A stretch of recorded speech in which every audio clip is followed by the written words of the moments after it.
غلط بات ہے کہ ہم اس کو دل سے سمان نہیں کرتے، ہم ایکسپٹ نہیں کرتے، ہم اس کی قدر نہیں کرتے، ہم اس کی حفاظت نہیں کرتے۔ حضرت عمر نے جیسے ہی اٹھا کر دیکھا چیخیں نکل گئی، انہوں نے کہا کہ ڈھکو اس کو، مجھ سے نہیں دیکھا جا رہا۔ حضرت خطاب کو انداروں کو لٹا کر بھون دیا گیا تھا، کس لیے؟ اسی وحدانیت کے لیے، اسی شرک کی مخالفت کے لیے۔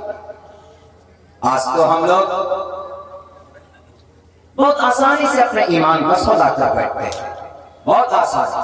کوئی پیر صاحب آئے، اب انہوں نے آپ کو کوئی دکھایا کہ ارے بھائی بڑے پگڑی ہیں، ایک دم بالکل سنہرے بال، ایک دم نورانی چہرہ، جا کر جھک جاتا، بس ختم کر دیتا سب کچھ۔ یہ بات ذہن میں بٹھا لو، اللہ سے بڑھ کر کوئی طاقت اس زمین پر نہیں ہے۔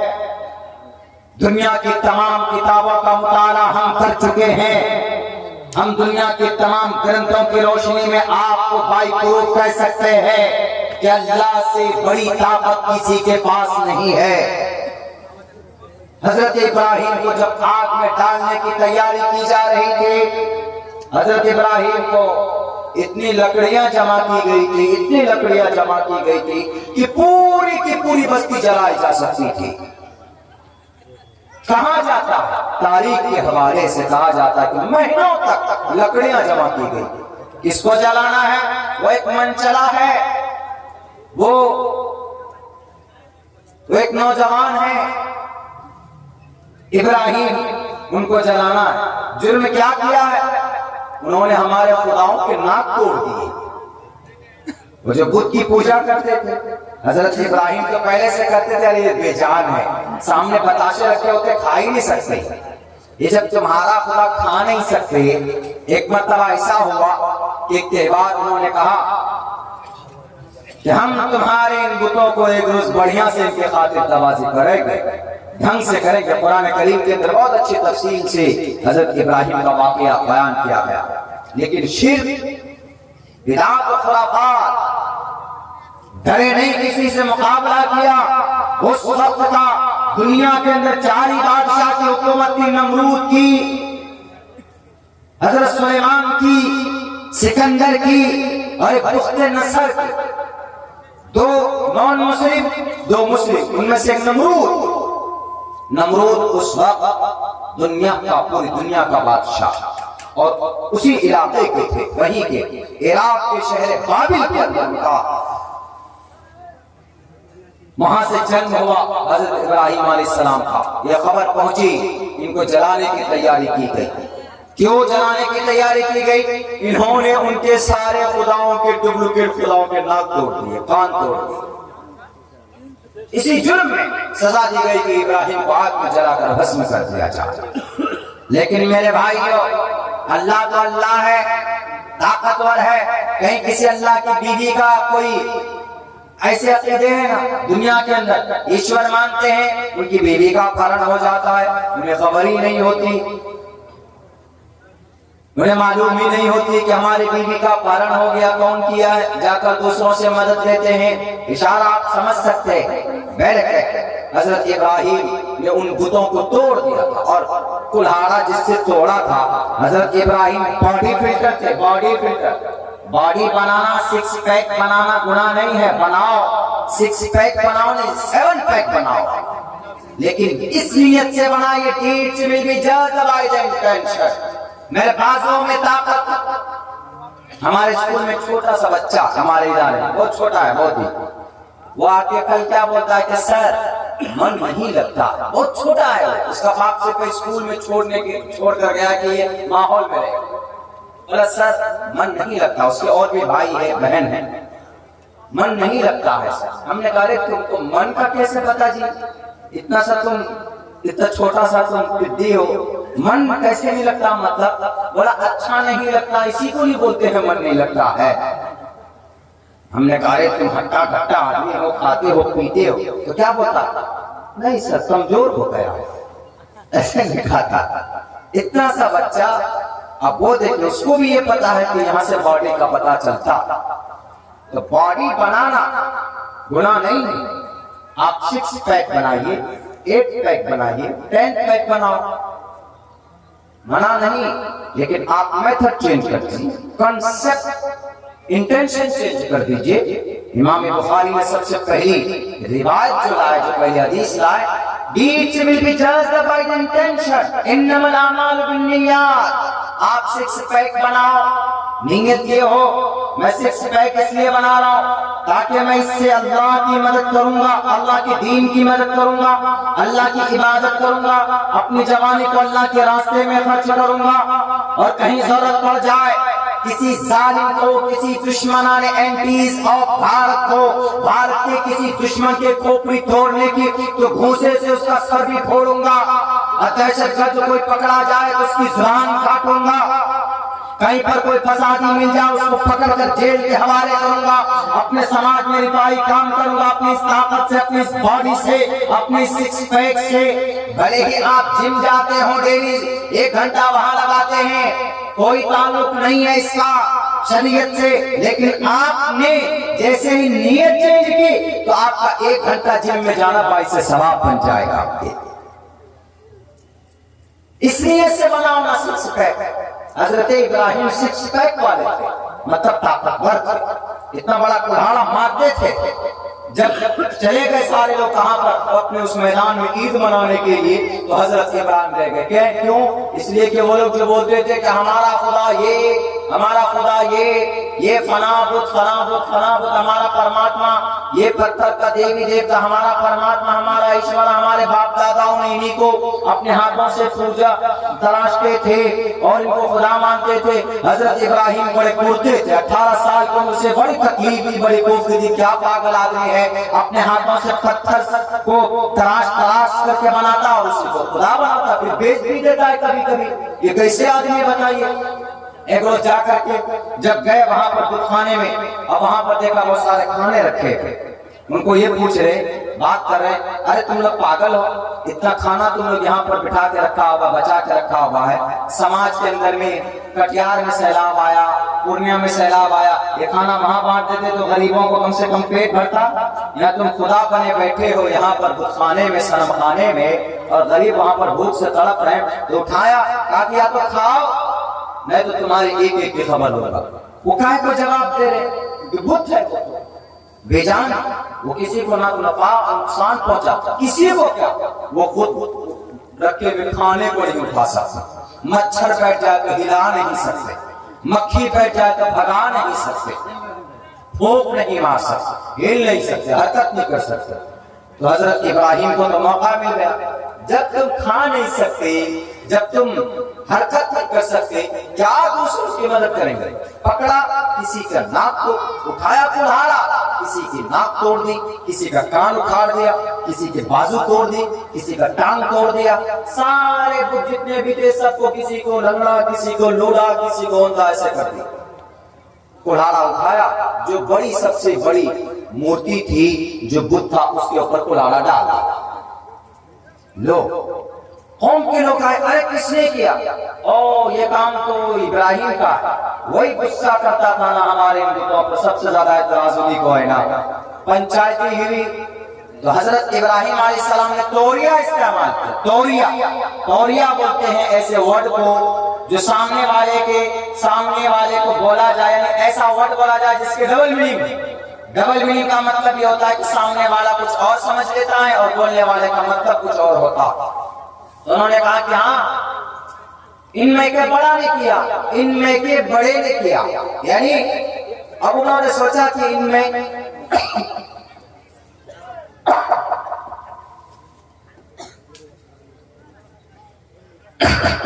ان مورتیوں میں جو سب سے بڑا ہے اسی نے کیا، کیونکہ کلہاڑی اسی کے گردن پہ رکھی ہے۔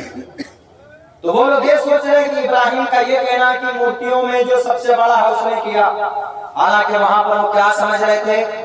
انکار بھی نہیں کر سکتے تھے نا، نبی ہیں، رسول ہیں، ان کا یہ مقصد تھا ان میں کا بڑا کون تھا؟ ان میں کا بڑا حضرت ابراہیم تھے، اس لیے کہ سارے مشرک تھے وہاں پر، وہ نبی بننے والے نبی ہیں، رسول ہیں، ان سے بڑا کون ہو سکتا؟ تو انہوں نے سوچا، انہوں نے کہا کہ ان میں کا بڑا کیسے کر سکتا ہے؟ تو کلہاڑی گلے میں ڈال کر بیٹھا ہوا، یہ کیسے آیا, کیسے ناک توڑ دی, یہ کچھ ہلا نہیں سکتا, کچھ کھا نہیں سکتا, کچھ پی نہیں سکتا, یہ مورتی کیسے ناک منہ توڑ سکتا.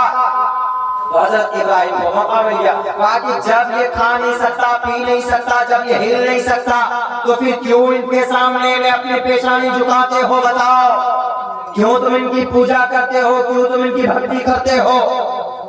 گرم گرم چوٹھا لگا دیا.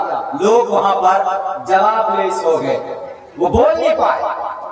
اس کے بعد پھر وہی جرم, اسی جرم میں جناب یہ فیصلہ سنایا گیا کہ نہیں, ان کو نیست و نابود کیا جائے.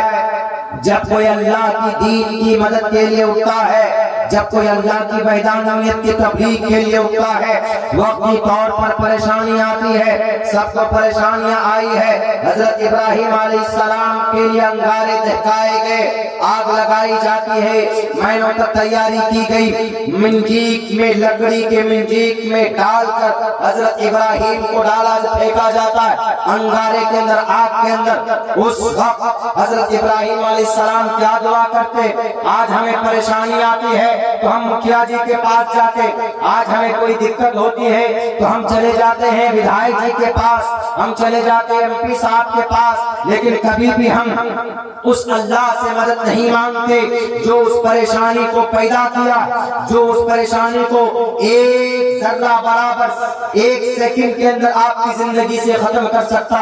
ہم کبھی بھی, ہمیں پریشانی آتی ہے تو ہمیں چاہیے, نبی کی زندگی سے ہمیں یہ پیغام ملتا ہے, آپ کو کوئی پریشانی آتی ہے تو آپ اللہ سے دعا کرو. آپ کو کوئی مشقت اور تکلیف میں آپ ہیں, آپ کی زندگی چل رہی ہے تو آپ اللہ کی مسجد میں جائیں, آپ مسجد میں اللہ کے گھر میں جائیں, 2 رکعت نماز پڑھیں, اللہ سے دعا کریں.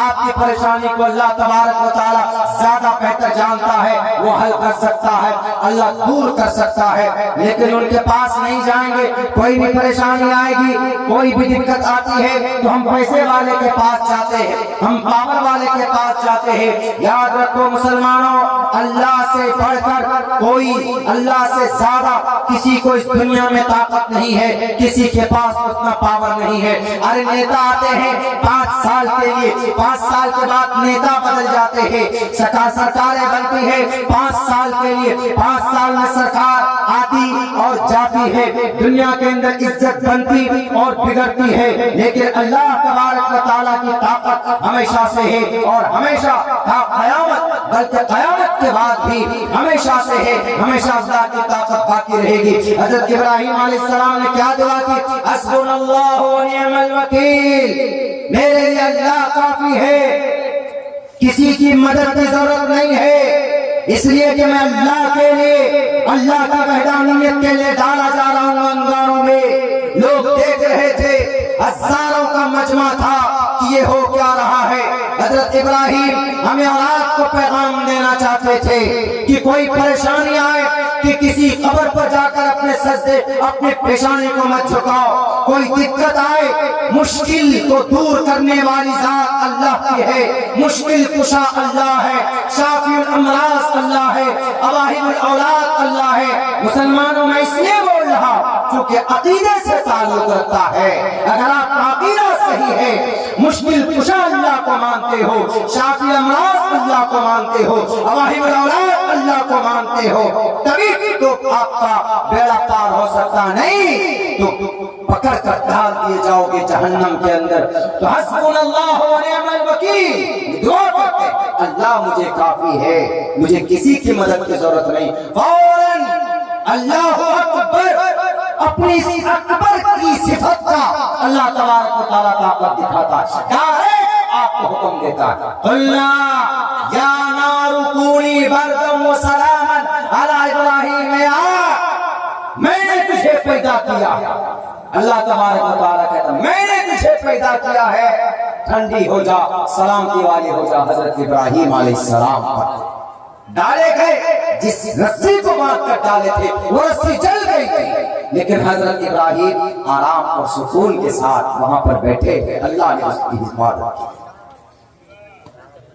میرے بھائیوں, بڑی دقت اور پریشانی کے ساتھ ہم تک یہ اپنا عقیدہ اور آستھا ہم تک پہنچا. اگر ہمارے کوئی مسلمان بھائی اپنے کسی مس انڈرسٹینڈنگ کی وجہ سے، کسی غلط فہمی کی وجہ سے اگر وہ اپنے عقیدے کو نہیں بچا پاتے ہیں، میرے خیال سے انہیں رجوع کرنا چاہیے، لوٹنا چاہیے اپنے قرآن کی طرف، اپنے احادیث کی طرف، پڑھے کھول کر دیکھے۔ حضرت بلال حبشی کو تڑپایا گیا لیکن احد نعرہ اللہ احد، اللہ ایک۔ بی بی سمیہ کے جسم کے 2 ٹکڑے ہوئے لیکن پھر بھی ایمان کا سودا نہیں کیا۔ 13 سال تک محمد رسول اللہ کو پریشانیوں میں ڈالا، اس لیے اسی ایک وحدانیت کے شرک کو ختم کر دیا۔ جاء الحق وزهق الباطل ان الباطل كان زهوقا۔ حق آتا ہے تو باطل دم دبا کر بھاگنے کی کوشش کرتا ہے، بھاگتا بھی ایسا نہیں۔ تو ہماری جو پہچان اللہ کی نظر میں ہے وہ ہمارے ایمان اور آستھا، بیسک چیز۔ اگر ہمارا ایمان اور آستھا ڈگمگا گیا، شرک، الکبائر والاشراک باللہ وحقوق الوالدین وقتل النفس وشہادت الزور، تمام برائیوں میں کبیرہ گناہوں میں سے ایک بڑا گناہ یہ ہے اللہ کا الاشراک باللہ، اللہ کے ساتھ کسی کو شریک کرنا۔ اسی لیے کہا گیا کہ اگر آپ کا ایمان ہے کمپلیٹ اللہ کی ذات پر تو کہا گیا الطہور نصف الایمان، ایمان الطہور پاکی ایمان کا آدھا حصہ۔ کیوں؟ اس لیے کہ آدمی ایک اللہ کو مانتا ہے، وحدانیت کو مانتا ہے، صفائی ستھرائی اس کے عقیدے کے ساتھ جڑا ہوا۔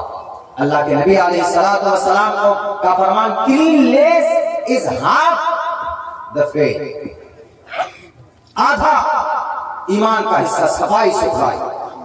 اور جس کا ایمان و عقیدہ اللہ کے فضل سے کوئی آمیزش نہیں ہے، کوئی ملاوٹ نہیں ہے، میرے بھائیوں میرے ساتھیوں، اس کے لیے بشارت ہے۔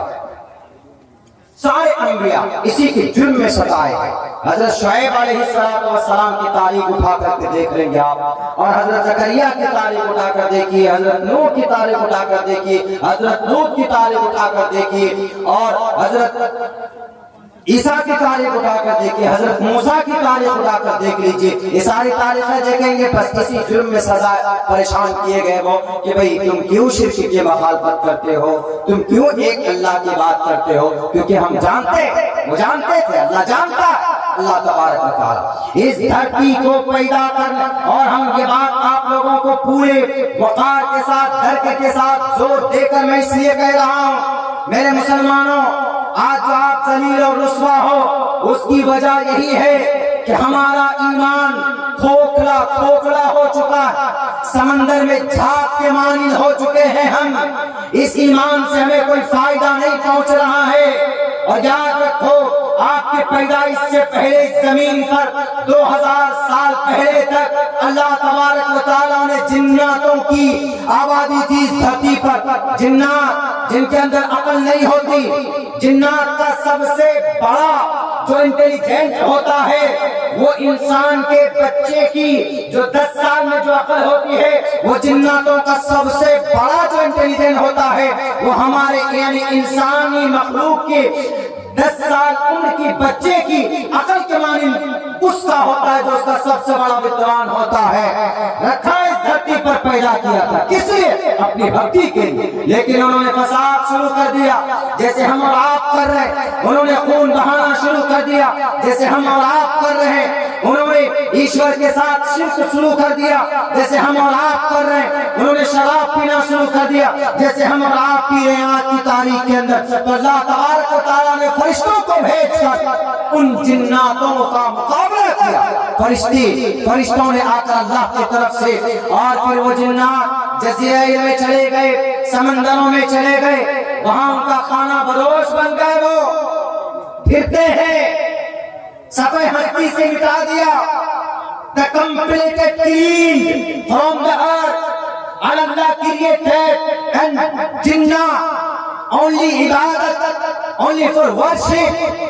وما خلقت الجن والانس الا ليعبدون، انہوں نے عبادت نہیں کی، انہوں نے اپنے عقیدے کے اندر میں بگاڑ پیدا کر لیا، انہوں نے اپنے معاشرے کے اندر میں فساد پیدا کر لیا۔ یہی وجہ ہے کہ فرشتوں نے کہا تھا کہ اللہ آپ پھر انسان کو ایسے مخلوق کو بنائیں گے جو فساد پیدا کریں گے، کیوں؟ وہ دیکھ چکے تھے جناتوں کے اندر میں یہ فساد، وہ دیکھ چکے تھے کہ قتل وہاں پر وہ لوگ کرتے، اسی لیے اللہ کے نبی اللہ تبارک و تعالیٰ کے سامنے فرشتوں نے کہا اتجعل فیہا من یفسد فیہا ویسفک الدماء، آپ ایسے قوم کو بنانا چاہتے ہیں کہ جو فساد پیدا کریں گے، جو خون بہائیں گے، نوجوان شراب پیئیں گے، بیٹیوں کی عزتیں لوٹیں گے، زکوٰۃ جن پر قرض ہوگے وہ زکوٰۃ نہیں دیں گے، نوجوان گٹکے کھائیں گے، نوجوان شراب کی ٹھیلی پی کر بائک چلائیں گے، ایکسیڈنٹ کرتے پھریں گے، نوجوانوں کو ان کی زندگی کا، ان کی اپنی پوتر زندگی کا کوئی احساس نہیں ہوگا، وہ باڈی فلٹر اپنے آپ اپنی باڈی بنائیں گے سلمان خان کے سکس پیک کو دیکھ کر، یہ نہیں کہ محمد رسول اللہ کے بازوؤں میں کتنی طاقت تھی، محمد کی زندگی کو دیکھ کر نہیں، کہ حضرت موسیٰ کی طاقت کو دیکھ کر نہیں بنائیں گے وہ اپنی طاقت، حضرت موسیٰ کے اندر اتنی طاقت تھی کہ ایک فرعونی کو مارا تھا تو مر گیا تھا، فَأَخَذَ مُوسَىٰ فَقَضَىٰ عَلَيْهِ، اتنی طاقت تھی حضرت موسیٰ، ڈرتے تھے لوگ حضرت موسیٰ کے نام سن کر، نہیں ارے باپ ہے، وہ اگر ایک تھپڑ مار دے تو آنکھ نکل کر باہر آ جائے، وہ طاقت تھی ان کے اندر۔ آج ہمارے اندر